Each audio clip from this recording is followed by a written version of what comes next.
Bonjour Guy Carlier. Bonjour Marco, bonjour Julie, bonjour à tous. Bonjour. Et ce matin, apparemment, vous nous conseillez de partir à la découverte des expositions d'art contemporain, c'est-à-dire?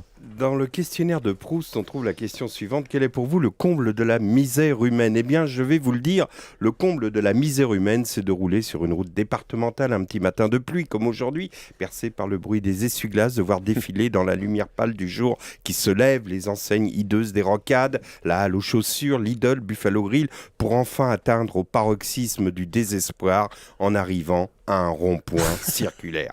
Généralement, la structure des ronds-points circulaires est constituée de la façon suivante: des cercles concentriques, d'abord le plus large, composé de galets ou de briques pilées, puis des plantes hideuses parsemées de fleurs laides afin que les riverains n'aient pas envie d'aller la nuit les déplanter pour les mettre dans leur jardin, puis au milieu, comme un cœur de cible, une sculpture.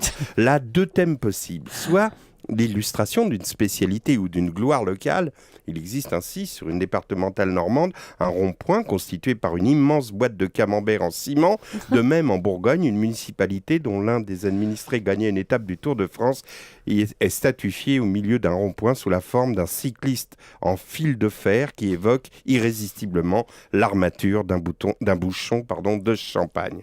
D'autres fois, la municipalité a laissé libre cours à l'imagination d'un artiste conceptuel, ce qui signifie que monsieur le maire a eu droit aux faveurs d'une étudiante aux Beaux-Arts, ou bien que le sculpteur qui a réalisé la sculpture, justement, est le neveu d'un chef d'entreprise qui emploie nombre d'administrés de la dite commune.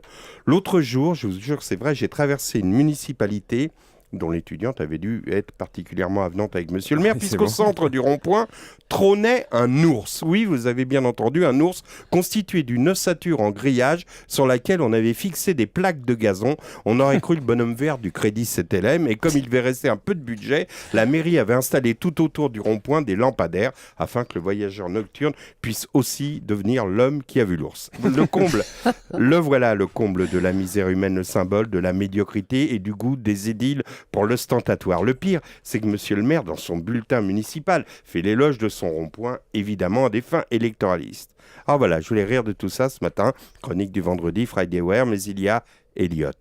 Elliot, c'est le petit garçon autiste d'une auditrice qui m'a écrit pour m'expliquer qu'il venait d'entrer en maternelle. Évidemment, sa maman craignait qu'il soit terrorisé, mais non, la maîtresse est gentille et les enfants de 3 ans ne montrent pas encore ceux qui sont différents du menton.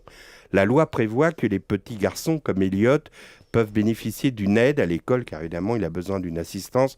La maîtresse s'occupe de 32 petits et elle ne peut pas lui donner. Alors, Pôle emploi envoie des chômeurs qui ne sont pas formés pour ça, mais peu importe, qui s'occupe des enfants comme Elliot. Seulement, pour une sombre histoire de dysfonctionnement à Pôle emploi, la jeune fille qui devait s'occuper d'Elliot, qu'il avait rencontré, n'est pas venue et le petit s'est retrouvé sans le repère affectif qui calmait ses peurs. Alors, en attendant que Pôle emploi envoie quelqu'un, dans quelques mois, la maman d'Elliot lâche ce dernier chaque matin dans la classe et repart la peur au ventre. Quel rapport avec les ronds-points circulaires des départementales? Aucun. Aucun. Sauf qu'hier, j'ai reçu un coup de fil de Michel Creton. Vous vous souvenez de Michel Creton?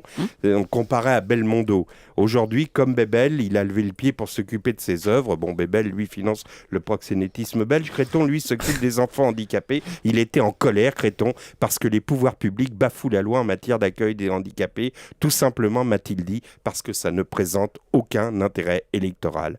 Alors qu'un rond-point circulaire avec un ours au milieu, devant une mairie, ou un parterre de fleurs devant une mairie de province avec les armoiries de la ville en bégonia, ça fait plaisir à l'électeur. Alors, ce week-end, si vous roulez sur une départementale, au moment où vous arriverez à un rond-point hideux, ayez une pensée pour le petit Elliot. J'y vais jamais sur les routes départementales. C'est plein de boue et ça sent mauvais. J'aime pas ça, les routes départementales. Je hais les routes départementales. Les routes départementales, rien que de m'en causer, ça me donne envie d'envoyer des mandales dans la tronche à tous qui remue. Salut Elliot, Guy Carlier, à tout à l'heure.